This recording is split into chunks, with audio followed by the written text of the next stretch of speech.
माझ्या मतदारसंघामध्ये आम्हा सगळ्यांची इच्छा होती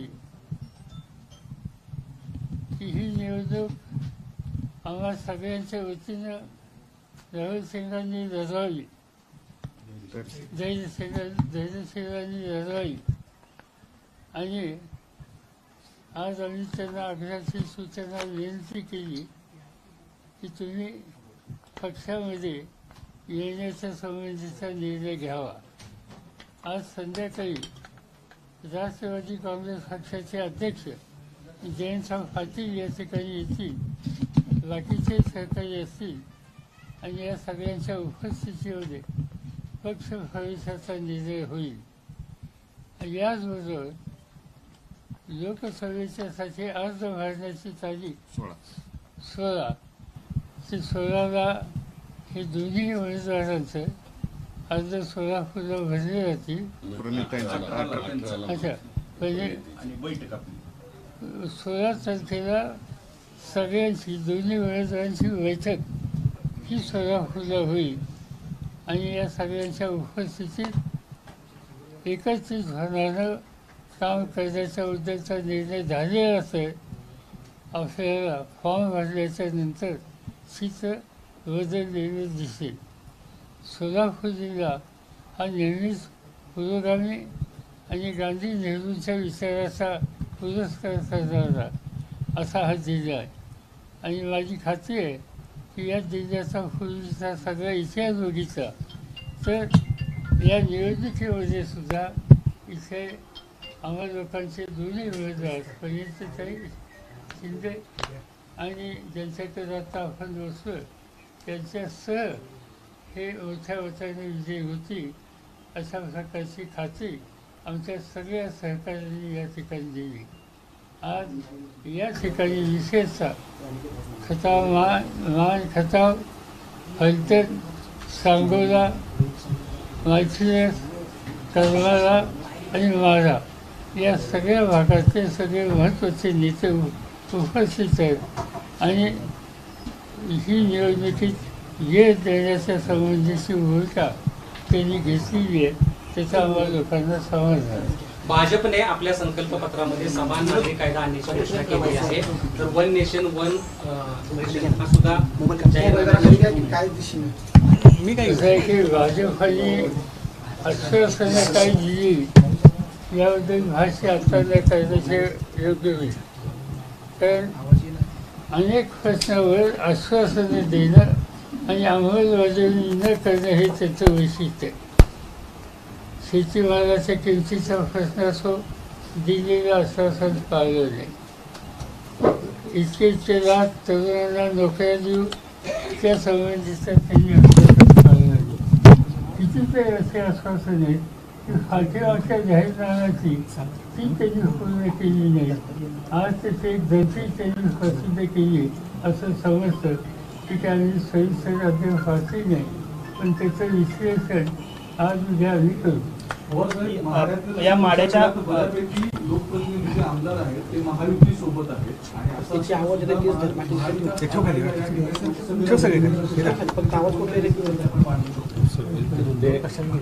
आमदार सगळे तिकडं आहेत आणि तरी आपण कसं निवडून येऊ शकतो असं निवडणुकीचा निकाल घ्यायला सांगा कसं काही पण मोहिते पाटील कुटुंब जे आहे ते आता आपल्यासोबत आल्यामुळे 3 मतदारसंघावर याचा परिणाम होईल अशी चर्चा आहे. बारामती असेल, माढा आणि सोलापूर तिन्ही ठिकाणी आपले उमेदवार निवडून येऊ शकतात. हे जे काही निर्णय आहेत या निर्णयाचा एक संदेश नुसता एखाद्या मतदारसंघापुरता सीमित राहत नाही, तो राज्यात आहे आणि तो एक लोकांचा आत्मविश्वास वाढवणारा असा हा संदेश आहे आणि त्याचा उपयोग आम्हा लोकांना निश्चितपणानं होईल. लोक पाठिंबा दिसतील. म्हणजे पवारसाहेब आजच्या बैठकीचा मेसेज राज्यभर त्याचा परिणाम होईल निश्चित. आपण तिघे एकत्र आल्यामुळे किती मतदारसंघांवर पश्चिम महाराष्ट्र महाराष्ट्रात की आम्ही तिघच एकत्र जायचं, आम्ही चौघ एकत्र या ठिकाणी आहे. त्याच्यानंतर डाव्या पक्षांची एक बैठक माझ्याकडे झाली ज्याच्यामध्ये CPI हे होते. त्यांनी पाठिंबा द्यायचा निर्णय घेतलेला आहे. आणि त्यामुळे महाराष्ट्राचं चित्र बदलते. मागच्या निवडणुकीमध्ये महाराष्ट्रामध्ये आम्हाला लोकांच्या अत्यंत कमी जागा मिळाल्या होत्या. 4 जागा राष्ट्रवादीला मिळाली होती, 1 जागा काँग्रेसला मिळाली होती चंद्रपूरची, आणि 1 जागा तुमच्या औरंगाबादची मिळाली. हे जे चित्र होतं फार 6 जागेचं, हे या वेळेला कितीतरी पत्यांनी वाढले अशी स्थिती आता दिसते. जागांवर सगळ्यात आधी आता मतदान पार पडणार आहे. विदर्भातल्या जागा आडू हे तेवढं तर बाकी ठोका खाली काय करायचं दिसत नाही कोणाचं. उद्धव ठाकरे जे आडूवर येते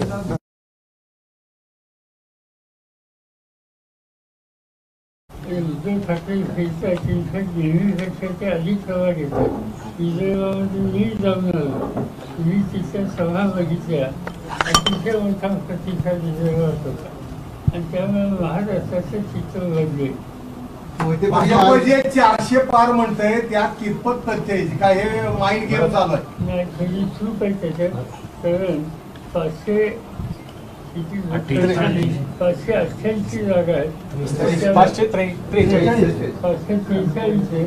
त्यामुळे त्यांनी तिथपर्यंत आकडा सांगणं योग्य. पंतप्रधान एकीकडे भाषणामधून घराणेशाहीवर आरोप करतात, घराणेशाही काँग्रेस राष्ट्रवादी म्हणतात, आणि एकीकडे पक्ष फोडतात आणि नवरा बायकोंना सुद्धा वेगवेगळ्या पक्षाचे ठेवले चित्र या निवडणुकीत. पंतप्रधान याच्याबद्दल बऱ्याच गोष्टी वेगळ्या असतात. जे ज्या काही गोष्टी त्यांनी सांगितल्या सांगतात बोलतात, हल्लीची त्यांची भाषणं प्रधानमंत्री पदाची अप्रतिष्ठा करण्याच्या उद्देशी.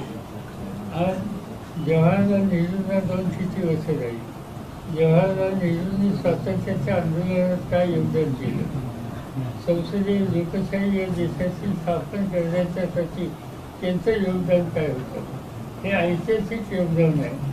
असं असताना आजचे प्रधानमंत्री आपला कार्यक्रम सांगायच्याऐवजी नेहरूंच्या टीका केली, आणि बाकीच्या सगळ्या गोष्टी त्यांचं एक भाषण मी ऐकलं. त्या भाषणात त्यांनी सांगितलं की एके माणूस विरोधी पक्षाचा येऊन देऊ नका. लोकशाहीमध्ये सत्ताधारी पक्ष जसा तसा विरोधी पक्ष सुद्धा महत्त्वाचा आहे. एक सुद्धा माणूस निवडून देऊ नका ही भूमिका घेणं, याचा अर्थ रशियाचा पुतीन आणि भारताचा नरेंद्र याच्यात काही फरक नाही, या निष्कर्षाचे आम्ही आलो.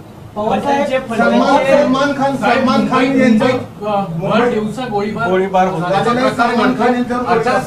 खानच्या घराबाहेर गोळीबार झालेला आहे. आज सकाळी कुठेतरी मग हे धमकावण्याचा किंवा काही अप्रत्यक्षपणे इशारा आहे का? हा आचारसंहिता सुरू असताना गृहमंत्र्यांचं अपयश वाटतं का? त्याची माहिती ठेवणं आणि तुमच्याकडे ऐकतो या गोष्टी माहिती घेऊन बोललेलं तुम्ही असाल, दादा असाल किंवा शिंदे सर असाल, तुमच्या तिघांच्याही पुढच्या पिढ्या आता एकत्र सगळे लोकसभेच्या रिंगणात आहेत असं दिसतंय की पुढचे ते सगळे सक्सेसर असतील येणाऱ्या काळामध्ये. अशा वेळी तुमच्यावरती नरेंद्र मोदी असतील किंवा भाजप हे वारंवार घराणेशाहीचा आरोप करतात, कारण या तिघांमधल्या एक गोष्ट कॉमन आहे. आज तुमच्या काही व्यवस्थान करताना त्याबद्दलची यादी प्रसिद्ध केली, त्याच्यात पवार साहेब, आपण ईडीचा जो दबाव होता तो जुगारला होता. त्यानंतर आता ईडीच्या दबावाला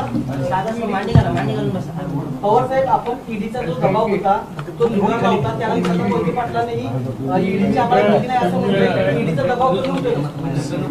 या यंत्रणेचा गैरवापर हे मोदींचं सूत्र आहे. झारखंडसारख्या राज्यामध्ये की जे राज्य आदिवासींचं राज्य आहे, तिथं आदिवासी मुख्यमंत्री आहे. प्रधानमंत्र्यांनी काही टीका टिप्पणी केली, त्या राज्याच्या मुख्यमंत्र्यांना चुकून जातात. दिल्लीचं प्रशासन अरविंद केजरीवाल यांच्या नेतृत्वाखाली गेले अनेक काही वर्ष चालू आहे. लोक समाधानी आहेत. ते आणि त्यांचे मंत्री आणि मुख्यमंत्री यांना ते तुरुंगात टाकले. यापूर्वी निवडणुकीच्या काळामध्ये मुख्यमंत्र्यांना अटक करून तुरुंगात टाकणं, त्यांना जाऊन न येऊन देण्याची काळजी घेणं हे कधी घडत नव्हतं. आज ते घडतंय. याचा अर्थ स्वच्छ आहे की मोदी हे हळूहळू संसदीय लोकशाही उद्ध्वस्त करून एका हुकुमशाहीच्या रस्त्याला जायला निघाले. माझी चव्हाण लोकांना सुद्धा विनंती आहे की त्यांचं महत्त्व वाढणं तुमचा धंदा बंद होईल. तुम्हालाही त्या ठिकाणी आज आपण सुसंवाद करतोय ती परिस्थिती येऊन देणार नाही. आणि म्हणून आजच्या परिस्थितीमध्ये एकत्रित बसून या प्रवृत्तीचा पराभव करणं हे काम आपल्याला करावं लागेल. आणि त्याच्यामध्ये मीडियाचा सहभाग आणि सहकार्य याची नितांत गरज आहे.